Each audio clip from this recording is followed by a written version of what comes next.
할렐루야. 오늘 또 귀한 은혜 찬양을 우리에게 불러서 은혜의 문을 열어주신 찬양대에 감사드립니다. 우리가 2018년 아래로 뿌리를 위로 열매를 이라고 하는 표어를 안고 출발하고 이제 2주째 접어들었습니다. 이 표에 따라서 우리 금년에 말씀의 뿌리를 깊이 내리고자 세워진 계획이 성경 아카데미였는데 어제부터 시작을 했습니다.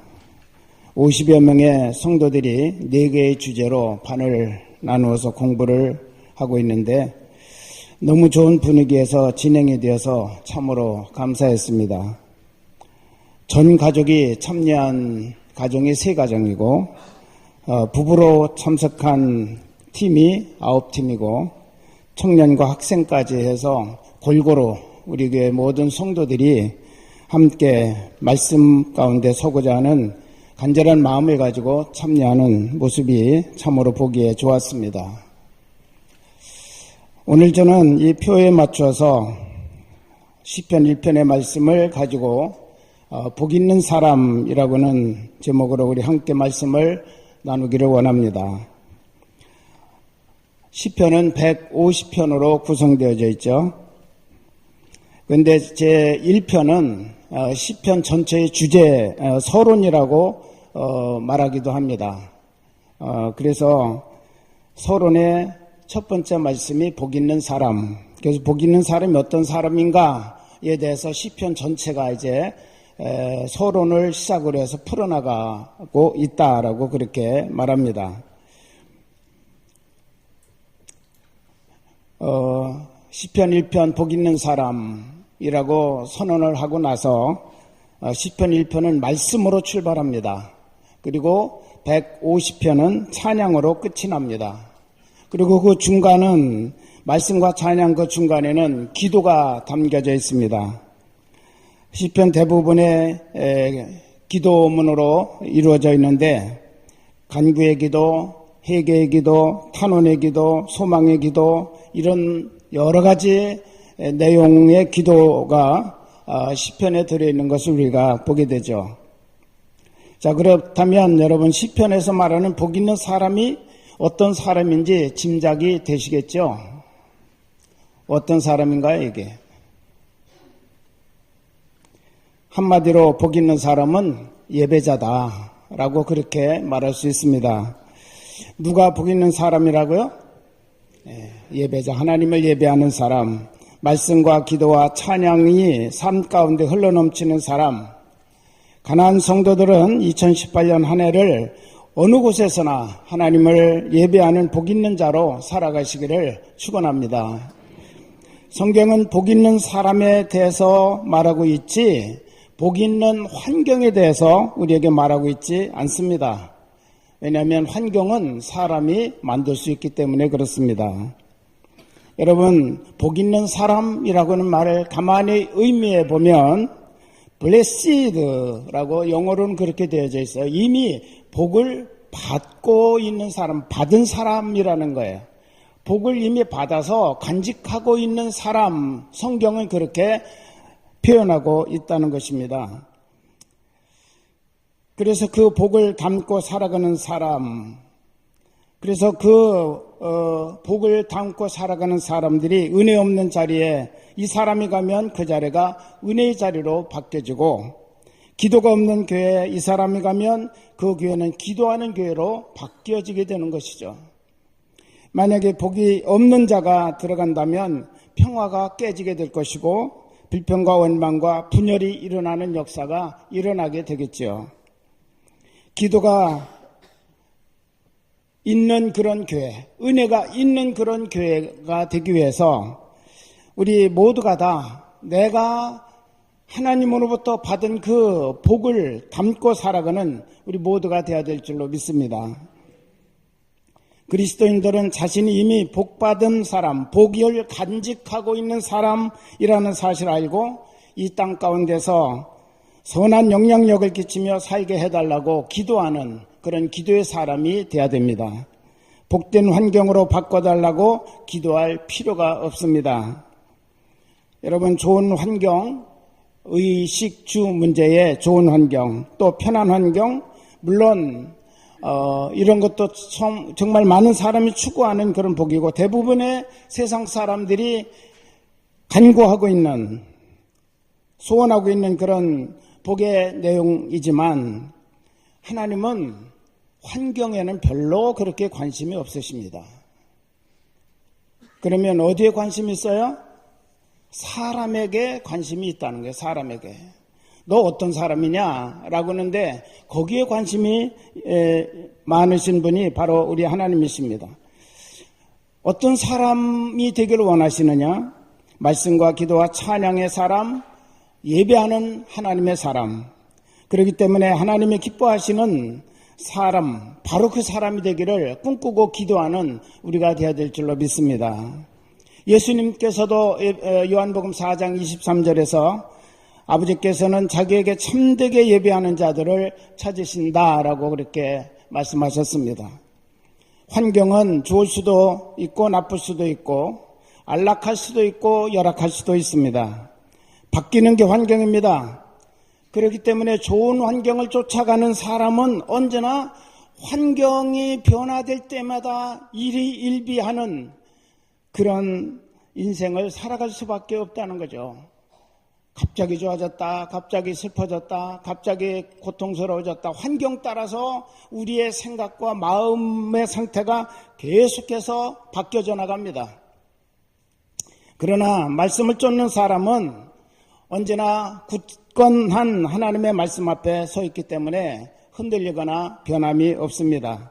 오히려 그 환경을 컨트롤해 나갈 수 있는 그런 능력을 갖게 된다는 것입니다. 여러분, 뒤에 나오는 시편 3편을 보면 다윗이 지은 시인데, 다윗은 이 시편에서 이렇게 고백하고 있죠. 천만인이 나를 에워싸 진친다 하여도 나는 두려워하지 아니하리이다. 할렐루야. 말씀과 기도의 사람이 이렇게 된다는 것입니다. 환경은 천만인이 나를 에워싸 진치고 나를 공격하려고 해도 나는 거기에 두려워하지 않겠다. 말씀 앞에 서 있는 사람, 하나님을 예배하는 사람, 기도의 사람, 바로 이 사람이 바로 이런 태도를 가질 수 있다는 거예요. 여러분, 이게 진짜 축복이 아닙니까? 요즘 날씨가 춥고 험합니다. 여러분, 건강에 유의하시고 특별히 길 걸으실 때 안전에도 유의하시기를 바랍니다. 날씨가 추울 때가 되면 자주 바라보는 것이 두 가지가 있죠. 온도계를 바라보고 온도 조절기를 바라봅니다. 비슷한 용어인데 용도는 전혀 다릅니다. 온도계는 지금 온도가 몇 도인지 그것을 알기 위해서 보는 그런 기구입니다. 이 온도계는 기온에 따라서 바뀌어질 수가 있죠. 그런데 온도 조절기는 기온과는 상관이 없습니다. 사용하는 사람이 조절하고 싶은 온도에다 맞춰놓으면 그 환경이 전부 그분이 조절해 놓은 온도에 따라서 춥다 그렇게 느낄 때는 온도를 좀 높여놓으면 온도 조절기에 의해서 기계가 작동이 돼가지고 온도를 높여주고, 덥다 그러면 온도를 낮추죠. 그러면 거기에 따라서 온도가 또 낮아집니다. 온도 조절기는 사용자의 의지에 따라서 움직이는 것이지 환경과는 전혀 상관이 없어요. 우리 신앙인으로서 온도계처럼 환경 따라 변하지 말고 온도 조절기처럼 주위 환경을 변화시킬 수 있는 그런 믿음의 사람이 되어야 할 것입니다. 여러분, 복 있는 사람에 대해서 오늘 시편 1편에서 하나님의 말씀하시는 말씀의 내용을 몇 가지 정리한다면, 본문에서 말하는 복 있는 사람은 첫 번째는 말씀의 사람이라는 거예요. 말씀의 사람. 2절에 보니까 오직 여호와 율법을 즐거워하여 그의 율법을 주야로 묵상하는도다 라고 그렇게 말씀하셨습니다. 복 있는 사람은 하나님의 말씀을 즐거워합니다. 그리고 그 말씀을 밤낮으로 묵상하면서 살아간다는 것입니다. 여러분, 하나님의 말씀을 즐거워하시기 바랍니다. 그 말씀 안에 거하기를 즐거워하시기 바랍니다. 그 말씀대로 살아가시는 것을 즐거워하시기를 바랍니다.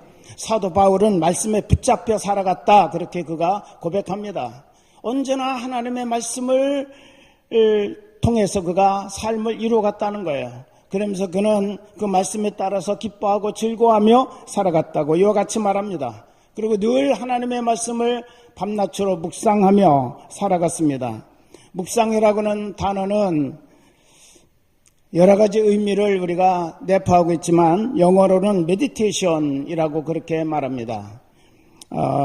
근데 이것은 medicine, 약이라고는 의미에서부터 파생된 그런 단어인데 라틴어로는 메디셀루스라고 그렇게 말하는 이 단어에서부터 기원이 됐다고 그래요. 근데 메디셀루스라고는 이 단어는 보약이라고는 뜻입니다. 보약. 여러분, 메디테이션은 바로 영혼의 보약입니다. 하나님의 말씀은 우리 영혼의 보약이라는 사실을 믿으시기를 바랍니다. 그래서 하나님의 말씀이 우리 영혼의 보약이 되는 그런 인생을 우리가 살아가는 성도가 되어야 될 줄로 믿습니다. 우리 영혼이 건강하고 올 한 해 나의 인생이 건강하고 행복하기를 원하신다면 다른 보약이 아니라 바로 하나님의 말씀의 보약을 여러분이 많이 드시기를 주님의 이름으로 축원합니다. 말씀을 사랑하십시오. 그래서 계속 이 말씀을 읽고 이 말씀을 묵상해야 됩니다.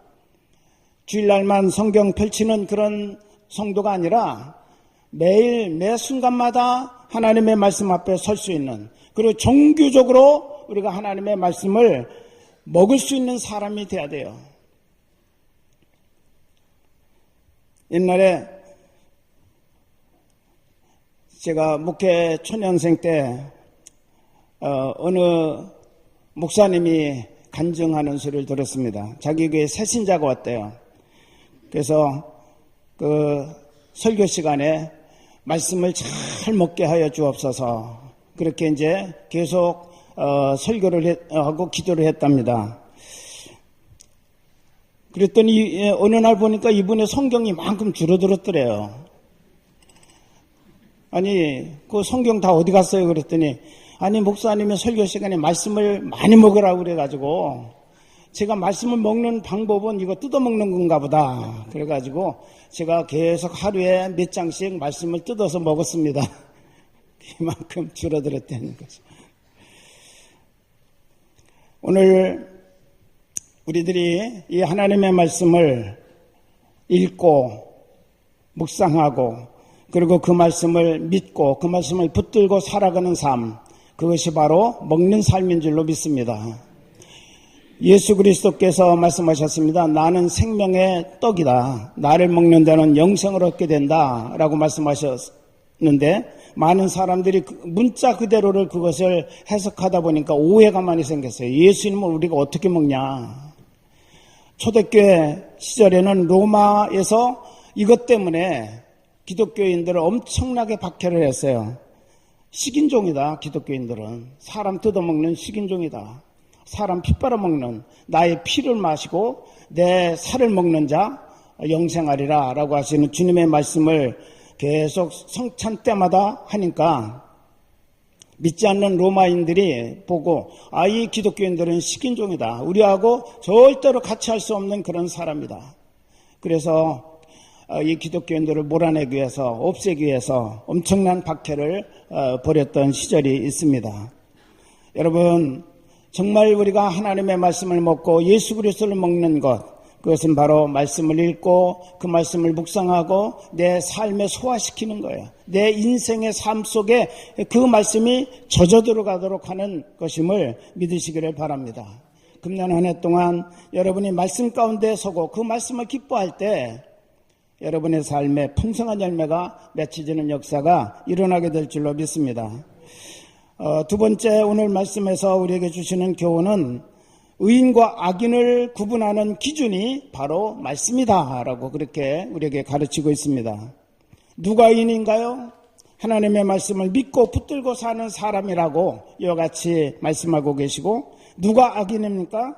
하나님의 말씀이 아닌, 오히려 하나님의 말씀을 조롱하고 오만한 자라고는 말은요, 조롱한다라고는 뜻이 있어요. 하나님의 말씀을 조롱하는 거예요. 저것 가지고 내가 어떻게 살아? 하나님의 말씀을 조롱하고 우습게 여기고 가볍게 넘겨버리고 오히려 자기 생각과 자기 고집을 붙들고 사는 사람, 이 사람이 악인이고 이 사람이 오만한 자라는 거예요.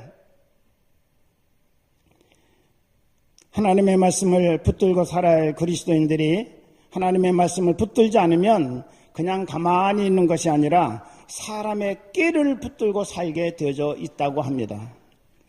악인들의 꾀라고 하는 말이 무슨 뜻입니까? 이거는 잔꾀 또는 세상 사람들이 쓰는 권모술수, 믿지 않는 사람들이 하는 세상적인 말, 이런 것이 전부 꾀라고 하는 뜻이에요. 우리가 하나님 말씀 안 붙들으면 그런 사람들의 꾀를 따라가게 되어져 있다는 거죠. 권모술수를 따라가고 믿지 않는 사람들이 말하는 그런 소리에 귀 기울이며 그것을 따라갈 수밖에 없다라고 그렇게 말합니다.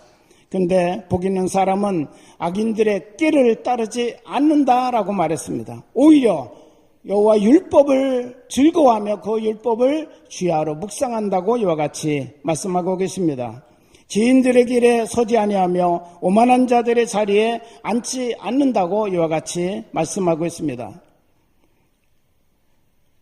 사랑하는 여러분, 여기 보면 따라간다, 선다, 또 앉는다라고는 세 가지 단어가 나와요. 이것은 계속해서 제가 발전하는 것을 말합니다. 처음에는 사람들이 말 따라가고 생각 따라가고 그 사람들의 의견을 따라갑니다. 그러다가 이제는 죄인들의 길에 서게 됩니다. 이것은 그만큼 이제 습관화가 됐다는 거예요. 습관화가. 그리고 나중에는 앉아버린다는 거예요. 오만한 자들이 자리에 말씀을 무시하고 말씀을 가볍게 여기고 말씀을 조롱하고 오히려 자기 생각과 자기의 그 꾀를 오히려 더 귀중하게 여기면서 무겁게 생각하면서 그 자리에 오히려 앉아버린다. 죄가 점점 더 발전해 나가고 악인이 점점 더 악해져가는 그런 상태를, 발전적인 상태를 우리에게 말해주고 있는 것입니다. 죄에 묶여져 이제 더 이상 움직일 수 없는 자리에까지 그가 나아가게 된 그런 모습을 말하는 거죠. 여러분, 그들이 이런 삶을 살고 싶어서가 아니라 말씀이 없어서 그렇습니다. 이렇게 살던 사람도 말씀을 듣고 하나님의 말씀을 붙잡기 시작하면 그 자리를 떠나갑니다. 왜? 그전에는 악한지는 몰랐어요, 그것이. 그러나 말씀이 안에 들어오면 알게 됩니다. 아, 이게 잘못된 생각이구나. 이거 붙들으면 안 되겠구나. 이거 따라가면 안 되겠구나. 이 자리에 서면 안 되겠구나. 이런 오만한 자의 자리에 내가 앉아서는 안 되겠구나. 깨닫게 되는 거고, 깨닫게 될 때 결단하고 그것을 떠나게 되는 줄로 믿습니다. 말씀을 들으면서 더 이상 사람의 말을 듣거나 흔들리거나 방황하지 않습니다. 여러분의 인생 방황을 끝내기를 원하신다면 분명하게 할 것은 하나님의 말씀을 믿음으로 붙드시기를 주의 이름으로 축원합니다. 누가복음 24장에 보면 예수님 부활 사건 이후로 글로바라고는 사람과 그의 친구가 엠마라고는 시골로 예루살렘에서 내려가면서 한숨 쉬고 탄식하고 있었습니다. 슬퍼하고 있었습니다. 왜 그러냐 그랬더니 예수님이 돌아가셨다는 거예요. 근데 어떤 사람들이 그분이 살아나셨다고 하는데 말도 안 되는 그런 소리를 하기 때문에 자기들은 그거 믿을 수가 없다는 거예요. 그때 예수님께서 구약에 있는 모든 말씀들, 메시아가 오시면 고난받으시고 돌아가시고 다시 부활하셔서 모든 사람들의 주와 그리스도가 될 것이라고 예언된 그 말씀을 하나하나 들어가면서 그들에게 풀어 설명을 해 주셨습니다. 그때 그들의 가슴이 뜨거워지고 눈이 열려져서 예수님이 부활하신, 우리와 말씀하셨던 그분이 바로 부활하신 예수님이구나 라고는 사실을 알게 되었다는 거죠. 가슴이 뜨거워서 그 캄캄한 밤에 도적이 많은 예루살렘과 엠마오 도상에 도적이 많은데 그런 것 아랑곳하지 아니하고 그 밤에 그들이 마음이 뜨거워서 견딜 수가 없어가지고 예루살렘으로 올라가서 우리가 부활하신 주님 만났다고 증거하는 모습을 볼 수가 있습니다. 여러분, 말씀이 우리 가운데 들어갈 때 열정이 생깁니다. 가슴이 뜨거워집니다. 그리고 눈이 열려지게 되는 줄로 믿습니다. 바른 길, 생명길이 어떤 길인지를 알게 되는 것이고 그 길을 갈 수 있는 믿음의 용기가 일어나게 되는 거예요. 세 번째로 오늘 말씀을 보면 말씀을 붙잡게 될 때 형통하게 된다고 이와 같이 말씀합니다. 3절 보면 그는 시냇가에 심은 나무가 철을 따라 열매를 맺으며 그 잎사귀가 마르지 아니한 같으니 그가 하는 모든 일이 다 형통하리로다 라고 말씀하셨습니다. 말씀에 뿌리 내린 사람은 철을 따라 열매를 맺고 하는 모든 일이 형통하게 된다고 하나님께서 선포하셨습니다. 여러분 믿으십니까? 형통하다라고는 말은 잘되게 한다, 선을 이룬다라고 하는 그런 뜻입니다. 구약의 대표적인 형통의 사람이 있습니다. 바로 요셉이라고 하는 인물이죠. 창세기 39장에 보면 계속 요셉에게 붙어있는 중요한 그의 별명이 하나 있습니다. 형통한 자가 되어, 형통한 자가 되어, 하나님이 함께 하심에 요셉이 형통한 자가 되어, 그렇게 말했어요.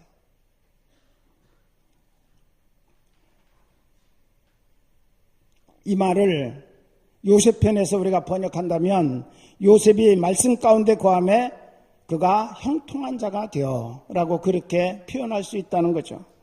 노예로 팔려가서도 그는 형통하게 되었습니다. 억울한 누명을 쓰고 감옥에 가서도 그는 형통했습니다. 그 형통함이 어디까지 올라갑니까? 애굽의 총리까지 올라가게 되었습니다. 여러분, 이것은 요셉이 노력으로 이루어졌다고 말할 수 있나요? 요셉이 애쓰고 힘쓰고 발버둥 쳐서 만든 그런 작품이라고 우리가 말할 수 있겠습니까? 요셉의 말씀 안에 거하고 말씀 붙들고 순종하는 삶을 살게 되니까 하나님이 요셉이 머문 환경을 형통으로 바꿔 주신 줄로 믿습니다.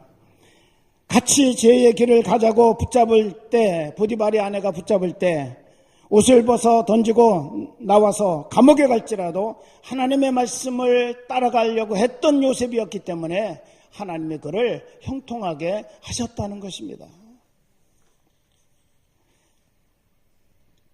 요셉 때문에 보디발의 집, 또 그가 머문 감옥, 그가 다스리던 애굽, 모두가 다 형통한 자가 들어가니까 그가 머문 그 자리가 다 형통으로 바뀌어지게 된 줄로 믿습니다. 이게 말씀 붙들고 사는 복 있는 사람의 형통의 모습이라는 거예요. 복 있는 한 사람이 한 가정으로 시작해서 한 나라를 형통하게 만들지 않았습니까? 우리 모두가 다 이런 형통한 자가 되기를 우리 주님의 이름으로 축원합니다. 여러분이 머무는 곳, 여러분이 손대는 곳, 여러분이 가는 곳마다 하나님이 함께 하심으로 말씀 붙들고 사는 여러분을 통해서 하나님이 형통케 하시는 환경으로 모든 것을 바꿔주시는 역사. 형통한 자, 복 있는 자가 될 때 환경은 그 사람을 통해서 바뀌어지는 것입니다. 여러분, 복 있는 환경, 형통의 환경을 따라가지 마세요. 여러분 자신이 복 있는 자가 되고 형통한 자가 되기 위해서 하나님 앞에 온전히 서시기를 우리 주님의 이름으로 축원합니다. 오늘 말씀 또 한마디로 우리가 정리한다면 말씀을 떠나면 망한다고 하는 것입니다. 4절에 보니까 악인들은 그렇지 않으며 라고는 말은 형통하지 못하며 망한다, 그런 뜻이죠. 오직 바람에 나는 겨와 같도다. 악인들 바람 한 번 불면 날아가는 것이죠. 껍데기와 같기 때문에. 여러분, 겉으로 봐서는 잘 모릅니다. 평상시에는 잘 모릅니다. 그런데 인생 가운데 고난의 광풍이 한번 불어대면 그때 드러납니다. 그래서 여러분, 믿음 없이 사는 부자들, 믿음 없이 사는 권세자들 결코 부러워하지 마시기 바랍니다. 지금은 믿는 나보다 물질적으로 풍요로운지 모르고 안락하게 잘 사는 것 같이 보일지 모르지만 그러나 그게 진짜 잘 사는 것이 아니라는 거예요. 진짜 잘 사는 것은 하나님 말씀 붙들고 그 말씀대로 순종하는 삶이라는 것, 여러분이 결코 이 기준을 놓치지 마시기를 바랍니다. 인간이 평생 피땀으로 쌓아놓은 재산 하나님이 한 번만 흔들어 놓으면 한순간에 다 무너져요. 7초면 끝나요. 7초. 지진 강진으로 한번 흔들면 7초 흔들리는데 7초면 끝나는 거예요. 수백 년 동안 쌓아놓은 문화유산, 사람의 평생 동안 걸려서 쌓아놓은 모든 것들 7초면 끝납니다. 하나님이 한번 바람 불어놓으시면 인간의 모든 것들은 허망할 수밖에 없이 무너지는 것입니다.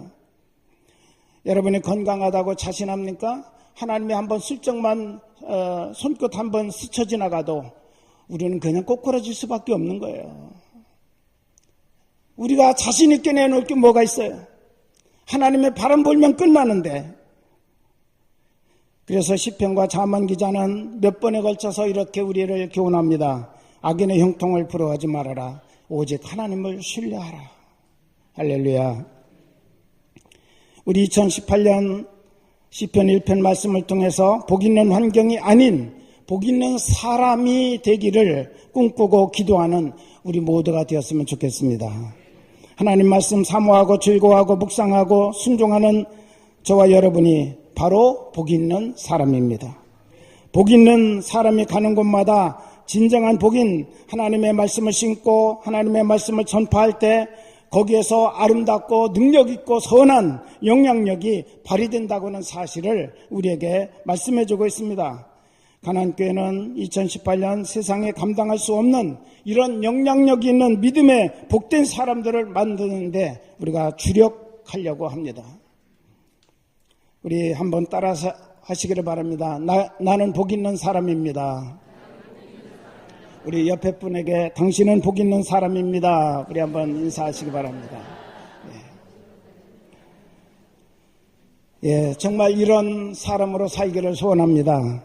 다른 사람 눈치 보지 않고 제대로 형통한 삶을 이루도록 우리 하나님의 말씀 붙들고 예배자로 성공적인 예배자로 살아가기를 우리 주님의 이름으로 축원합니다. 기도하겠습니다.